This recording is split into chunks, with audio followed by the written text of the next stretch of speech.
Suatu peristiwa bisnis lah kalau kami sebut yang sangat primitif ya untuk buah karya cipta. Mau itu film, buku dan lain-lain, musik apalagi, Beli Putus itu atau Flat Fee itu membunuh. September Ceria itu walaupun tidak terlindungi, dia setiap tahun rupanya menghasilkan sebuah gumpalan penghasilan. Untuk siapa? Untuk produser? Ya, saya kan nggak dapat apa-apa. Produser pun mesti dapat royalti kan? Ada royalti, that's why royalti itu hilang. Hilangnya kemana? Ke records company.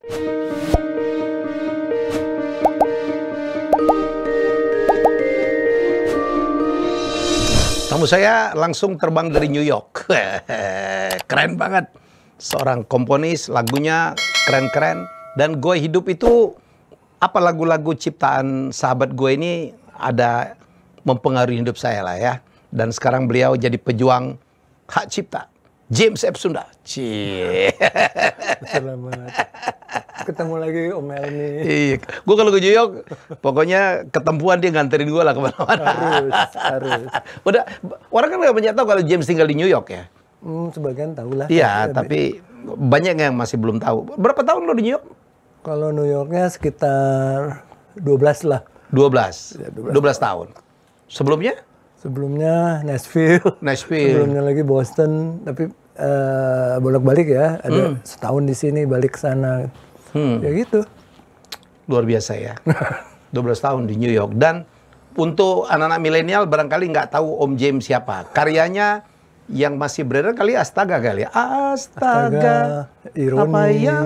Ironi itu yang terlalu banyak peristiwa yang paling top itu adalah lilin-lilin kecil ya. Dan yang setiap tahun beredar ya September Ceria. September Ceria. Ini orangnya. Sebenarnya nggak sebanyak siapa gitu, tapi kalau beliau udah bikin lagu keren-keren tuh ya. Jadi ya itu tahun berapa ya James ya? Tahun apa? Lilin-lilin kecil? Lilin kecil tahun 80 something kecil, ya? 77 malah. Itu kan lomba cipta lagu remaja. Kita mau hidupin lagi nih. Oh, keren. Iya, kita hidup lagi. Ya, itu the first lomba cipta lagu remaja yang pertama. Itu barengan sama Kidung ya? Kidung tahun kedua. Tahun kedua. Jadi habis lilin kecil, Kidung dan seterusnya sampai tahun 1980 kalau nggak salah terakhir munculnya Vina Panduwinata. Vina Panduwinata. Habis itu mereka break. Terus lomba cipta LCLR Jilid 2 era 80-an. Tempat 2-3 tahun, 87, 88, 89. Itu Tri Utami CS nongol di situ. Dan almarhum lagi, hidup lagi 90-an. Itu siapa yang Project P? Project P? Ya. Heavy Voices. Yes, mereka salah satunya ada yang di situ, tapi cuma hidup 2 tahun, Mi. Jadi ini fenomena. Mati lagi. Dan dicoba dihidupkan di tahun 2000-an, agak sulit. Ada beberapa faktor lah kalau menurut saya. Ya. Tapi James F. Sunda juga dikenal sebagai seorang produser bertangan dingin. Siapa aja lo udah? Vina ya jelas ya? Vina album mana ya bro? Saya ini punya kebiasaan yang agak buruk. Karena udah dia megang artis gak bisa lama. Nggak boleh lama. Bosenan orangnya. Bukan bosenan, cari yang lain. Cari tantangan baru. Itu kalimat lainnya. Bersama Chrisye dan Yoki. Ya, Chrisye Yoki ya lagunya mana? Lilin Kecil, terus Jurang Pemisah. Jurang Pemisah, oke. Itu sebelum badai ya. Habis itu saya menghilang, mulai kuliah lah. Oke. Di tengah-tengah kuliah itu Vina Panduwinata. 3 album. September Ceria. Citra Biru. Ya, September Ceria. Terus terakhir di antara kita, saya pergi. Lydia Imaniar, itu Ironi. Terus Januari Christy juga 2 album. Januari yang mana ya? Melayang? Melayang saya produser. Aku ini milik siapa? Susah. Tapi di situ saya bikin lagu berdua almarhum Dodo Sakaria, judulnya Tuhan Ada di Mana-Mana. Yang sangat itu lagu gila ya. Nah, touching banget. Terus setelah itu ya berpisah lagi, bertemulah Ruth Hanaya. Muncullah Astaga, Amburadul. Amburadul. Sekarang ketemu lagi tuh di ABG di anak milenial. Sampai yang terbaik. Udah, habis itu Krisdayanti usia 14 tahun. Pertama kali beliau Yanti masuk ke dunia musik. Iya. Saya ketemunya di sebuah lomba di Monas, apa namanya dulu? Jakarta Fair. Oh, Jakarta Fair. Masih di Monas. Udah. Dengan Yanti pernah ada album ya? Lagu yang Single. mana ya? Untuk film Catatan Si Emon. Yang mana ya? Wah, itu lucu tuh sempat masuk nominasi, tapi saya, waduh, lagu itu kan menjadi nominasi, saya tolak ikut nominasi. Oke, karena lo juri. Ya nggak enak lah. Ya. Walaupun best selling waktu itu. Jadi itulah James Sep Sunda untuk terutama anak-anak muda ya. Jadi ini mbahnya lah kalau masalah apa aransemen, produser, mengarang lagu. Dulu sempat nyanyi juga sih dia. Untung dia nggak terusin. Kalau dia terusin banyak yang pensiun. Iya, saya pernah nyanyi nih karena ada satu idealisme ya. Ya. Di tengah-tengah album Rutsana ya, tiba-tiba kalau kita lihat kan Mi, antara Time sama Newsweek itu nggak pernah punya cover yang sama. Antara Gatra sama Tempo juga sama gitu. Yeah. Tiba-tiba di tahun itu semua memunculkan cover yang sama, yaitu Ozone. Ozone. Kerusakan ozon. Nah, akhirnya saya mau coba bikin lagu. Nah, waktu bikin lagu nggak ada yang mau nyanyi, nggak ada yang mau ngedarin, nggak ada. Akhirnya timbullah kejailan saya, kalau nggak ada yang mau nyanyi, gue nyanyi sendiri. Oke. Gue biayain sendiri, gue edarin sendiri. Muncullah itu album lengkap saya pertama, judulnya Ozone. Udah ada yang mau edarin, tapi mereka bilang gini, tolong dong ada lagu lainnya, jangan lagu beginian.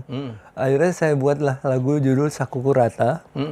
That's why lagu itu hits di Jogja. Sampai sekarang orang di Jogja tuh masih mengira itu Chrisye. Padahal Saya, karena suara kami mirip. suara mirip tipis-tipis gitulah. Ya, jadi itu background dan sejak itu James lebih dikenal sebagai pejuang hak cipta. Ya, karena James pernah mengajak saya dalam satu organisasi namanya Perhapi. Itu kalau mau tahu, itulah LMK performer pertama di Indonesia. Gitu ya. Yes. Sama Tante Titi Puspa. Sama Om Sadikin. Sama Om Sadikin Zuhra. Kalau nggak salah gue sekjen ya. Iya. Gue sekjen, ketuanya Tante Titi. Kita pernah malah konferensi di Pineng. Iya. Iya gitu ya. Jadi karena concernnya James untuk kasihan musisi-musisi kita. Sebenarnya ya kalau aturan hak cipta itu benar ya. Undang-undangnya udah cukup lengkap kecuali masalah digital. Masalah digital. Karena kita ketinggalan banget ya. Tapi yang lain tuh kita tuh udah cukup lengkap. Ya. Jadi gini, yang saya maksudkan orang seperti Chrisye, Bimbo, Kus Plus, Panbers, Mersis, Bruri Pesulima, ya itu sebenarnya hidupnya itu mestinya ya itu kayak di luar negeri, barangkali rezekinya bisa berketurunan-keturunan ya James ya. Iya. Dan tidak susah hidupnya di masa tua. Mohon maaf. Ya kita mendengarkan cerita bagaimana ya legend-legend itu ya yang melahirkan ratusan hits. Tapi Masya Allah ya. Jadi penghargaan untuk mereka itu memang waktu itu memang rata-rata produser melakukan flat fee ya. Iya. Suatu peristiwa bisnis lah kalau kami sebut yang sangat primitif ya untuk buah karya cipta. Mau itu film, buku dan lain-lain, musik apalagi beli putus itu flat sama flat pay atau flat fee itu membunuh. Dan terus terang dari zaman awalnya seperti itu, ketika saya mulai menyadari ya, dulunya saya juga ikut seperti itu karena nggak tahu sistem yang benar kayak apa. Thanks God, alhamdulillah saya dibuka jalan gara-gara lagu September Ceria. September Ceria itu, jadi kalau boleh saya jelasin urutannya ya. Tahun 77 ketika Lilin Kecil, Jurang Pemisah keluar, itu belum ada undang-undang hak cipta loh. Dan begitu keluar itu berbarengan sama lagu September Ceria tahun 82. Cuma saya bingung untuk apa sih undang-undang hak cipta? Waktu itu kan kita nggak tahu ya. Ternyata undang-undang hak cipta yang pertama itu yang tahun 82 tuh hanya copy paste dari undang-undang zaman Belanda. Udah ada. Yang diterjemahin, yang dibikinnya tahun 23. Oke. Jadi bayangkan melindungi sesuatu ke peradaban tahun 23 di tahun 82. Segitu ketinggalannya. Dan walhasil September Ceria pun tidak terlindungi. Sampai diperbaiki di tahun 87. Kok ada kayak perjalanan yang bersejarah buat saya. September Ceria itu walaupun tidak terlindungi, dia setiap tahun rupanya menghasilkan sebuah gumpalan Penghasilan? penghasilan. Untuk siapa? Untuk produser? Ya, saya kan nggak dapat apa-apa. Oh, jadi September Ceria pun Setiap Om tahun. James dibayarnya Flat. flat, beli putus. Beli putus. Sampai Tuhan, ya saya bilang Tuhan lah yang membuka jalan. Mana pernah ada lagu udah 5 tahun, tiba-tiba menjadi wakil Indonesia untuk sebuah ajang ASEAN. Asian, bukan ASEAN. Dan James gak dapat apa-apa? Nggak dapat. Di sana lah saya baru dapat ilmu. Kami dikirim mewakili Indonesia dengan lagu September Ceria. Waktu itu karena saya udah berpisah tanda kutip ya sama Vina, jadi yang bawain lagunya udah bukan Vina. Juara RRI zaman itu ya namanya Teti Manuru. Oh, Sekarang beliau udah di dokter. Kita berangkat sana. Hal pertama lagu itu waktu ditampilkan, beberapa real produser ya menanyakan kepada saya, Jim, saya mau beli lagu Anda, mau mengambil lagu Anda. Kamu punya publishing nggak? Saya dengan lugu bilang nggak punya karena nggak ngerti. What is publishing? Terus pertanyaan kedua lagi, Jim, who is your producer? Lah saya sama orang-orang Indonesia yang sampai hari ini salah memahami itu. Saya jelasin, kebetulan dulu kan ada produsernya Vina, yang perusahaan rekaman lah. Kami sebutnya dulu kan produser. Namanya Jackson. Jackson Record. Oke, mereka sedang, wah Jackson, yes. Terus waktu itu saya juga punya perusahaan namanya, bukan perusahaan rekaman saya, yang saya di sana kan Pro Sound. Jadi saya sebut lagi, oh ada Jackson, ada Pro Sound. Tahu mereka bilang apa? Wow, what a nice name. It must be a lady. Gue ngebayangin, Pro Sound kok cewek nih. Oh, rupanya salah pemahaman kita selama ini.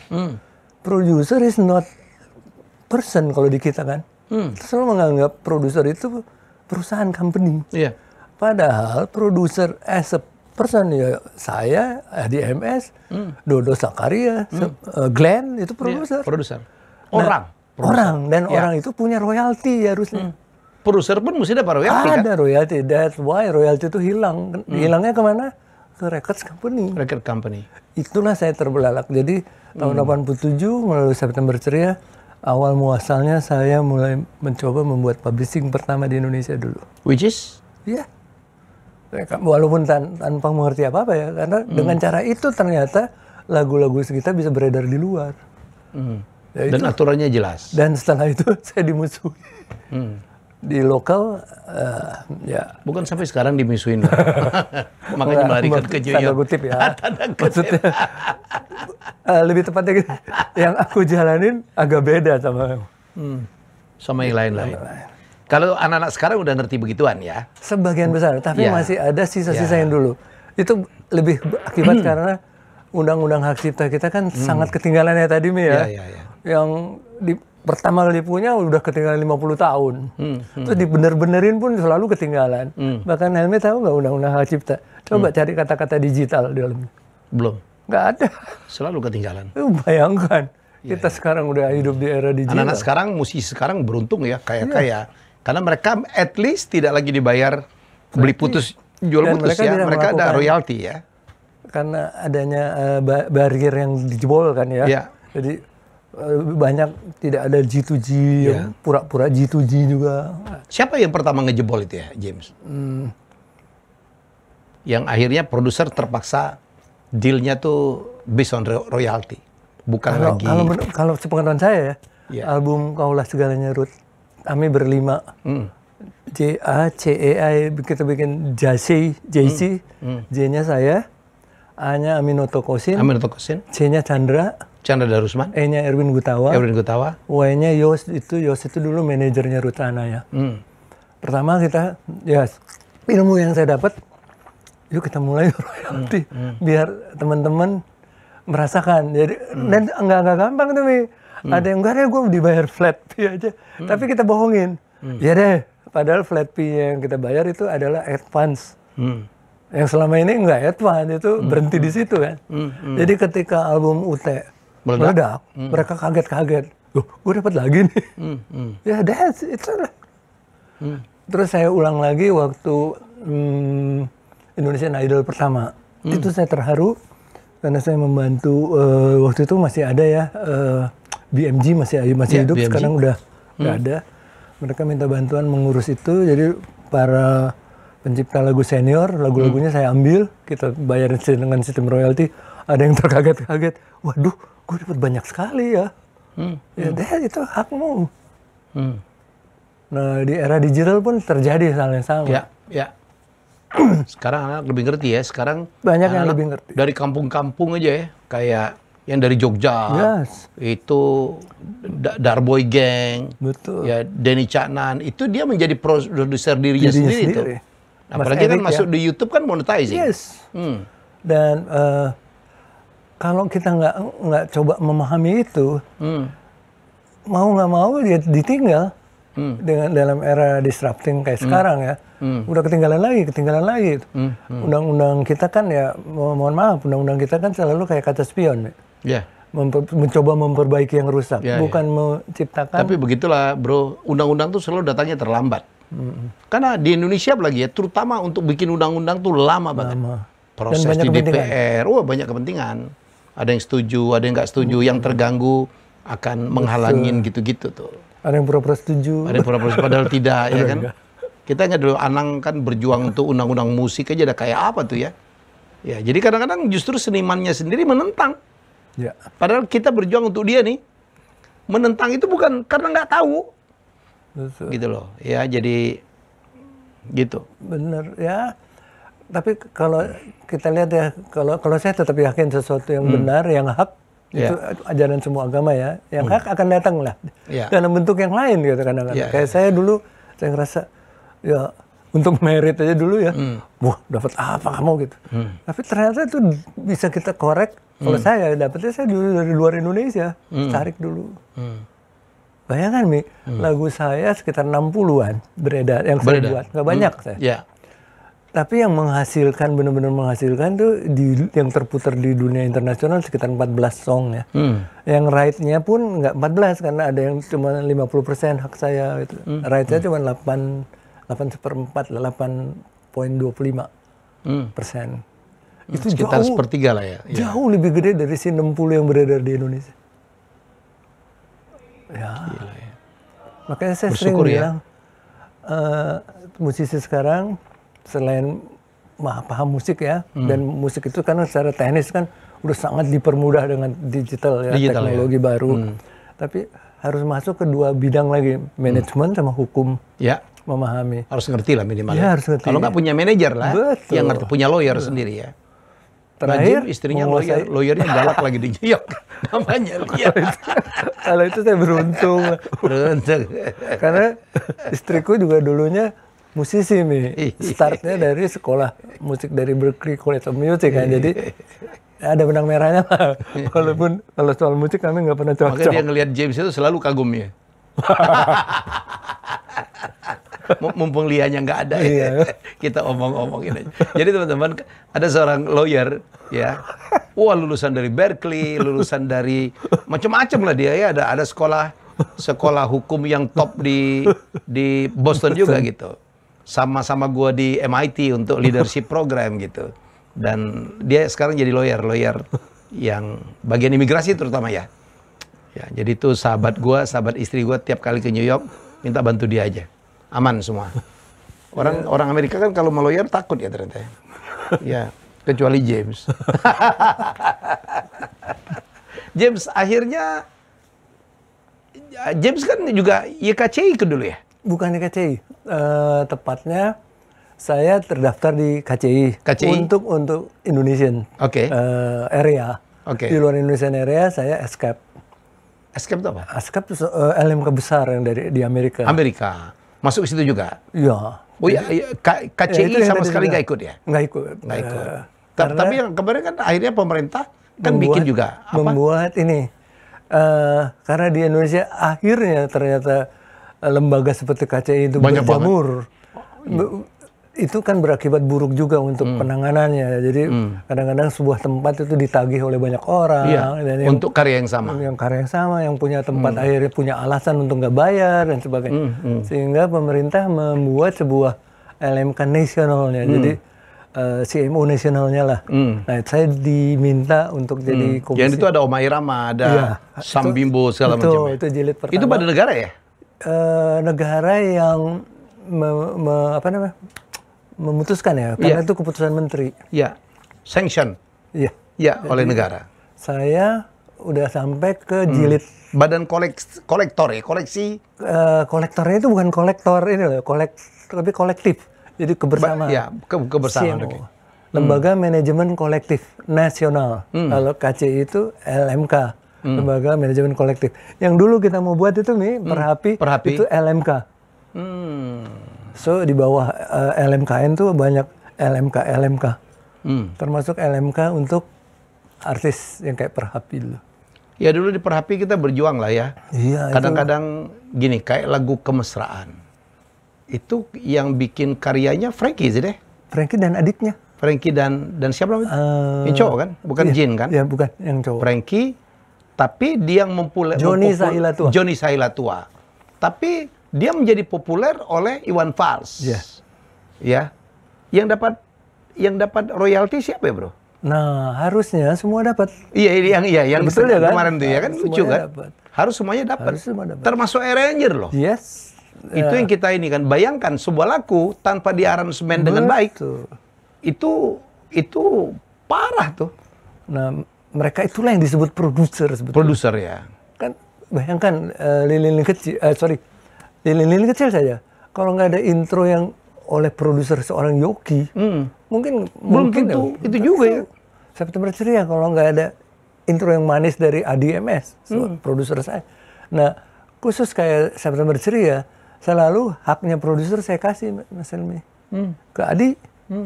Ya memang begitu. Mestinya. Dan ada orang, karya itu kan bukan cuma penyanyi, ini kan kita olah penyanyi, pencipta. Kalau nggak salah pencipta yang dapat ya? Seluruh kolaborasinya nggak yang kemarin itu. Oh ya. Ya kayak Kemesraan itu tanpa dinyanyikan Iwan Fals belum tentu. Gue ngomongnya belum tentu akan sepopuler itu. Betul. Iya, jadi bayangkan tuh. Jadi menurut saya penyanyinya pun harus dapat dong. Bukan itu aja, arranger, musisinya. Yang lebih gila lagi di film Om James. Di film itu bayangkan kayak film Warkop kan, berulang-ulang puluhan kali diputar satu stasiun, nggak dapat apa-apa lagi tuh. Film Benyamin, film Rano Karno, Warkop ya. Nggak dapat apa lagi.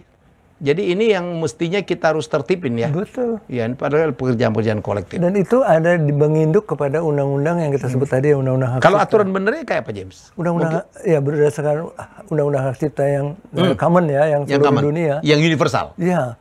Karya itu tidak mati diputus begitu.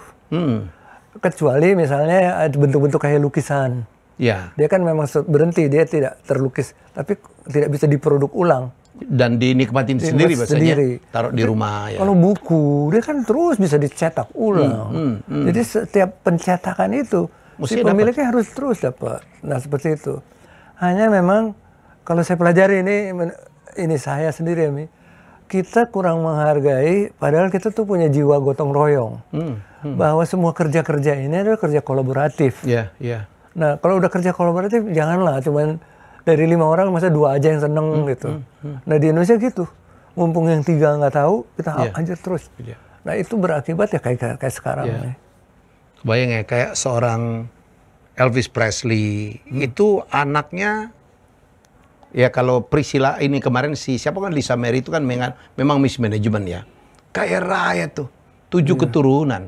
Iya kan, Beatles itu tetap menghasilkan gitu. Jadi menurut saya ini luar biasa. Paul McCartney itu kaya banget walaupun udah nggak mencipta lagi secara aktif ya.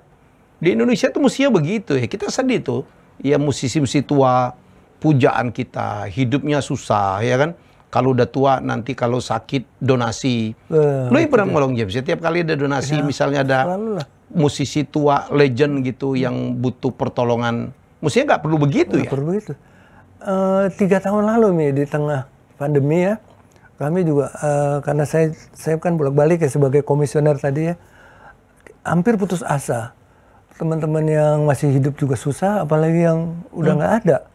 Mereka siapa yang meneruskan? Sehingga akhirnya kami kebetulan ya di tengah-tengah itu muncullah gagasan untuk membuat perangko. Jadi waktu itu dalam rangka Hari Musik, nanti sebentar lagi kan kita dalam rangka Hari Musik 9 Maret. Waktu itu kami memulai para legend itu grup 5 solis atau 5 kita bikin perangko. Kenapa? Walaupun zaman sekarang udah nggak ada email, tapi perangko tetap loh. Dia menjadi sebuah nilai yang terus menangkap. Di koleksi ya, oke. Nah jadi ada Krisya, Ibu Waljina, Tante Titi, Gomblo, Gesang, itu solo. Terus tahun berikutnya Glenn, Didi Kempot. Sayangnya menurun, dari 5 jadi tinggal 2. Nggak tahu tahun ini boleh berapa gitu. Kalau grup Panbers, Bimbo, God Bless, Kus Plus, satunya lagi saya lupa ya. Mercis, Favorite, Deloitte. Deloitte. Nah itu kita berikan perangko. Jadi keluarganya dapat hasil. Nah kali pertama ya karena kami tinggal di New York, semua kirim dulu biar dicap Amerika. Terus kami bawa satu-satu nih. Itu nanti berapa tahun lagi itu jadi mahal kan nih. Ya gitu ya salah satu. Karena menghasilkan, mengharap karyanya mereka ini sudah dikuasai sama perusahaan rekamannya itu. Yang membeli putus. Bukan produser nih, produser adalah mereka. Perusahaan rekaman. Perusahaan rekaman, lebih spesifik. Karena itu misleading tentang pengertian produser ya. Nih, lu nggak perlu ini, gua nggak nyebut nama. Ada satu orang pencipta lagu lokal, ya dari daerah tertentu menciptakan lagu yang dinyanyiin oleh sejuta umat. Direkam oleh ribuan penyanyi kali, di cover version ribuan penyanyi. Ya, lagu itu di pesta-pesta dibawakan. Termasuk dibawakan oleh Tanto Wiyahya. Lu tahu nggak? Ya, pengarang lagunya cuma dapat 300.000 rupiah. That's it. That's it. Kita nggak perlu ngasih tahu judulnya, nggak perlu ngasih tahu orangnya. 300.000 rupiah. Dapat apa sih? Ya. Sementara itu jutaan keping. Jutaan keping tuh.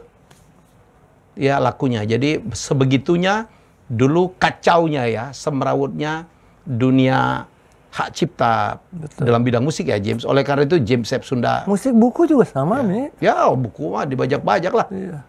Kaset apa nggak dibajak oleh orangnya sendiri dulu tuh? Nah, ternyata kami kan baru datang setelah 3 tahun ketakutan COVID nggak bisa pulang. Nah kemarin ada semacam seminar kecil di Jogja, saya diundang tentang hak cipta, merembet ke persoalan-persoalan nasib kesejahteraan seniman musik lokal lah. Lu cerita dong tentang ini musisi keroncong di Jogja dong. Itu dia menyedihkan banget Mi. Ternyata euforia pasca COVID yang membuat semua tempat jadi penuh lagi, menimbulkan ini baru. Mereka tidak punya standar, tidak punya sertifikasi lah semacam jenis, sehingga terjadi persaingan harga. Bayangkan nih, ada sebuah kelompok teman di Jogja, yang pertandingan sudah kayak legian kalau di Bali ya, ada satu daerah namanya Prawiro Taman tuh, semua dekatnya Butet ya? Iya. Nah depan-depanan itu persaingannya sedemikian ketat, sampai ada satu grup yang udah paling isinya pemain plus kru-kru 7 orang lah gitu kira-kira ya.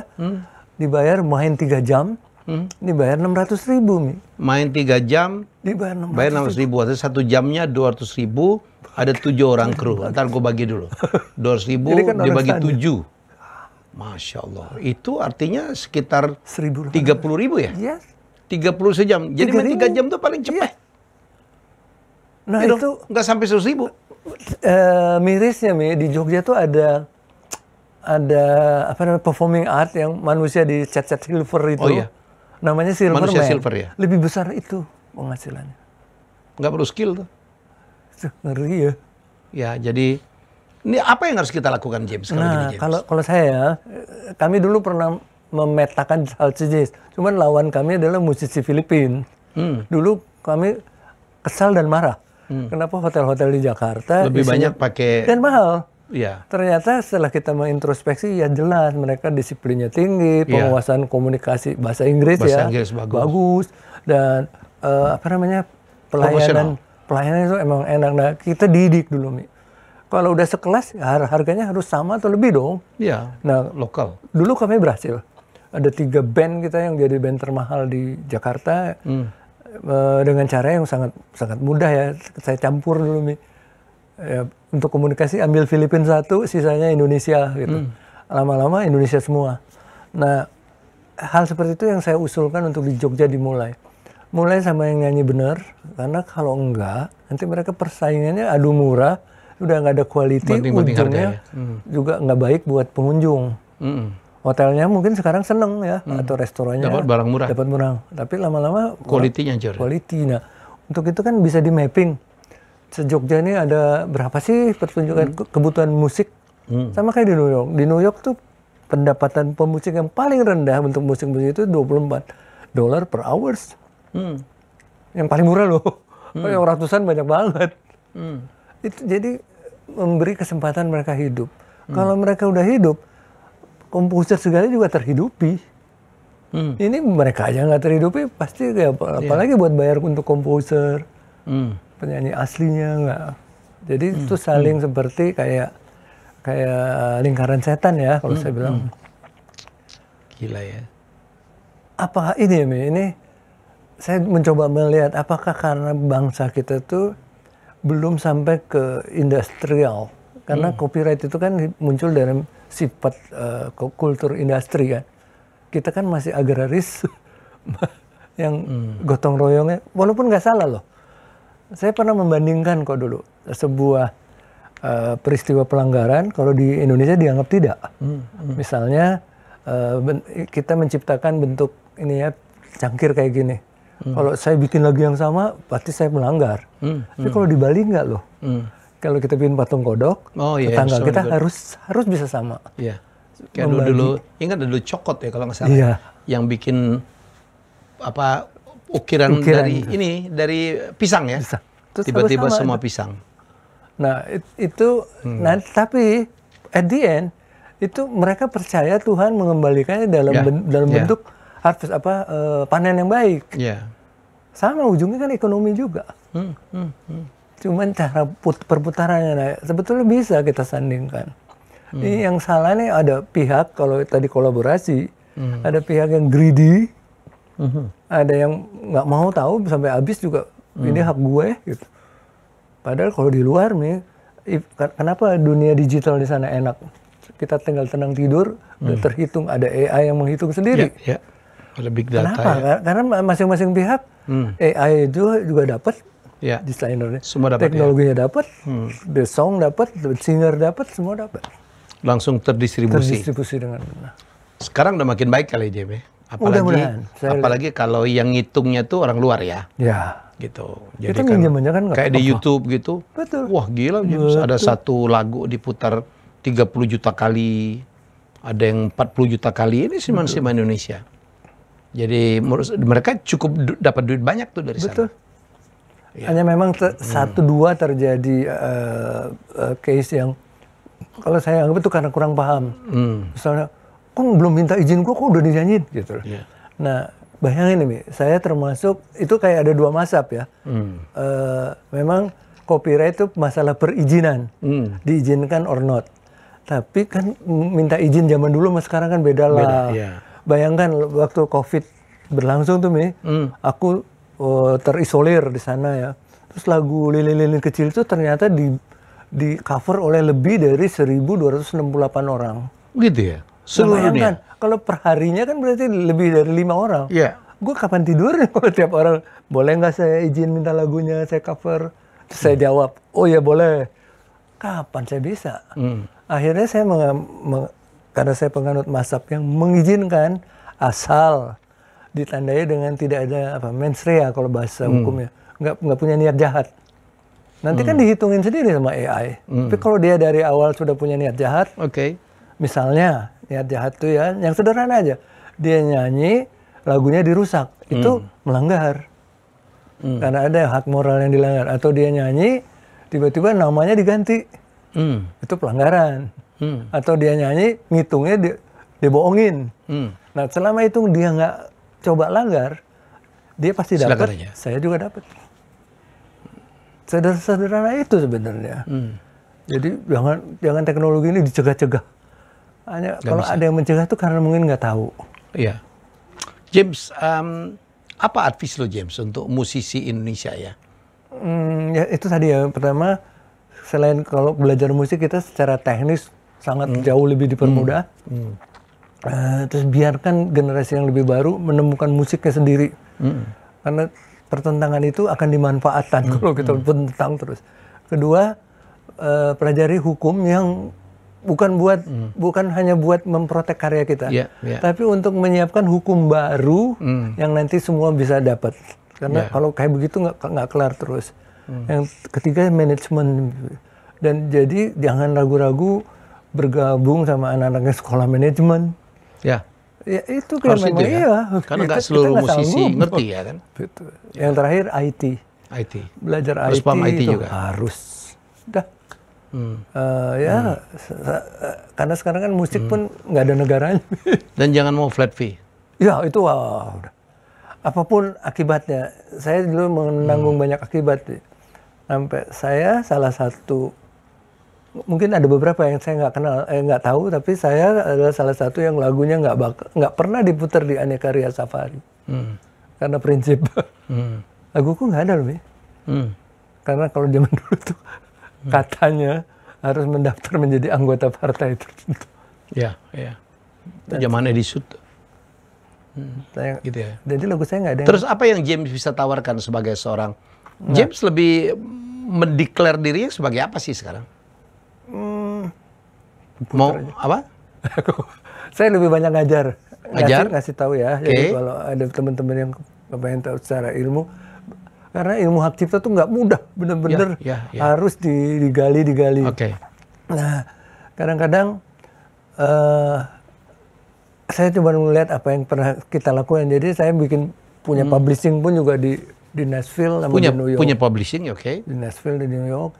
Yang membedakan kan sebenarnya cuma gini nih. Kalau soal launching, apa sih bedanya di launching dari Jersey sama dari Pandaan? Sama aja tuh, dalam detik yang sama seluruh dunia bisa dengar. Perilaku berikutnya yang bedakan. Iya kan? Controllingnya beda, sistem monetizingnya beda, dan sebagainya. Itu aja ya? Itu, jadi nggak usah takut menghadapi dunia sebenarnya adik-adik ya. Kalau dulu kan nama-nama besar, record company kan seperti kayak momok gitu. Orang nggak lewat dia gimana caranya.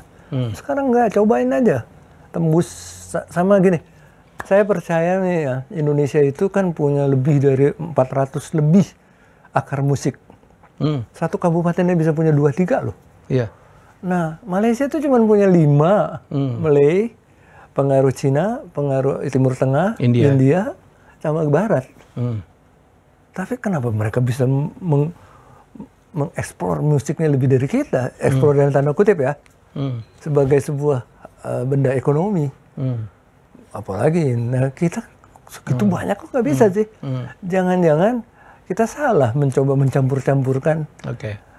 Saya ambil contoh musik nih. Waktu saya bergabung dengan Scorpion, bikin lagu bareng, mereka juga awalnya ragu-ragu. Saya bilang gini, saya Tante Titi sama Scorpion berasal dari daerah yang beda. Nggak mungkin hamburger sama Tante Titi misalnya bikin gudeg, saya bubur Manado dicampur jadi satu. Kita hebat cara membuat sendiri, disajikannya sendiri. Nah, jangan-jangan Indonesia kalau mau dicoba itu digabung malah nggak ada yang bisa makan. Bukankah lebih baik, ini impian saya dulu nih, kalau cocok musik Sunda sama Jepang, sudah aja musik Sunda ke Jepang. Cocok musik Batak ke Latin, sudah aja musik Batak ke sana. Musik Manado ke mana, Belanda, ya itu aja. Kok sama namanya Indonesia semua kok. Right? Terus Jawa ke Suriname. Whatever jenis musiknya. Daripada dipaksa kayak K-pop. Campur-campur ya. Nggak bisa-bisa juga. Itu yang nah pintunya kami coba lewat New York. Gitu sebenarnya. Kalau ada musisi Indonesia kepengen misalnya dipublish oleh publishingnya James, bisa. Tapi kan yang namanya publishing di sana juga mereka digerakkan secara profesional ya. Jadi akan diteliti lagunya kayak apa. Yang kebanyakan, mohon maaf nih teman-teman tuh banyak yang mau, ternyata mereka masih terikat kontrak-kontrak yang sangat sulit dilepas. Nah ini kayak gini susah. Sehebat apapun lagumu. Karena kadang-kadang terikat juga nggak sadar ya James. Kadang nggak ngerti aturan ya. Bukan kadang-kadang, semuanya. Kadang-kadang malah dijebak malah ya. Terjebak. Jadi kami beberapa membantu sampai clear bener-bener. Kayak Bimbo ya. Bimbo tuh udah clear bener dulu. Baru pihak publishingnya mau, ya oke, ini udah clear banget. Karena kalau enggak, apalagi di zaman digital ya, begitu kemonetize, nyangkut tuh. Ini ada pemilik lain nih, gitu. Nah, persoalan. Ya. Itu. Oh ya, satu lagi nih kalau boleh, kita lemah, Helmi tahu ya, Indonesia negara yang kaya terhadap literatur dan sebagainya, tapi lemah dalam dokumentasi. Ya. Itu persoalan kita sadarin betul. Mulailah dengan diri sendiri. Iya. Lagu saya diciptakan tanggal berapa, penyanyinya awalnya siapa, catat aja semua dulu. Daftar sendirilah. Di mana? Di email kita sendiri, sederhana itu. Bikin website ya. Di website kita sendiri. Atau di website Om Helmi. Thank you James. Kapan balik ke New York? 2-3 minggu lagi. 2-3 minggu lagi. Oke, kita akan tayang dalam rangka Hari Musik. Oh, terima Ya, kasih. 9 Maret ya, sebagai ini. Tiap kali Hari Musik, I miss Glenn. Iya. Bung ya. Saya pernah dulu bantu, waktu saya di TVRI membantu peringatan Hari Musik di Ambon. Ya. Ya, waktu saya dia papakan juga, Bung langsung ngomong. Ya, jadi musik kita tuh hebat banget ya. Oh, keren. Musisi kita hebat-hebat. Oke, semoga ke depan para musisi makin sejahtera ya, makin ngerti haknya. Jangan pernah berhenti untuk belajar hak cipta, belajar digitalisasi, ya kan? Belajar manajemen, ya belajar keuangan dan sebagainya. Terima kasih James, sukses ya. Tunggu gue di New York. Setiap tahun umrohnya. Setiap tahun umroh ke New York. Bye-bye, kita jumpa lagi dengan tamu saya selanjutnya. Terima kasih sudah menonton Helmi Bicara. Jangan lupa untuk like, komen, share, dan subscribe.